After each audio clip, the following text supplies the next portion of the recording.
বিশ্বনবী বলেন মান ক্বালা বিহি সাদাকা, যে কোরআন থেকে কথা বলে সেই সত্য বলে।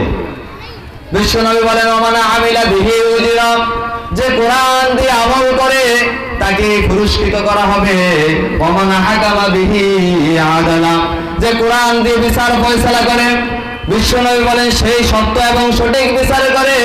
ওমান দাআ ইলাইহি হুদিয়া ইলা সিরাতিন মুস্তাকিম, যে কোরআনের দিকে মানুষকে আহ্বান করে, এই কোরআনের দিকে ডাকে, রাসূল বলেন ফাকাদ হুদিয়া ইলা সিরাতিন মুস্তাকিম, সেই সরল সঠিক ইহদিনাস সিরাতাল মুস্তাকিমের পথের দিকে ডাকে। সুবহানাল্লাহ। সম্মানিত প্রিয় হাজিরিন, সেই কোরআন থেকে কথা বলবো।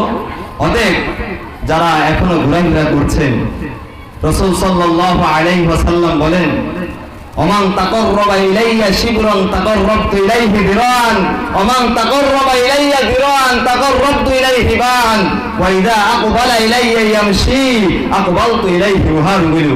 বিশ্বনবী বলেন যে ব্যক্তি আল্লাহ তাআলার দিকে এক বিগত এগিয়ে আসে, আল্লাহ তাআলা তার দিকে এক হাত এগিয়ে আসে। সুবহানাল্লাহ। যে ব্যক্তি আল্লাহ তাআলার দিকে এক হাত এগিয়ে আসে, আল্লাহ তাআলা তার দিকে দুই হাত এগিয়ে আসে।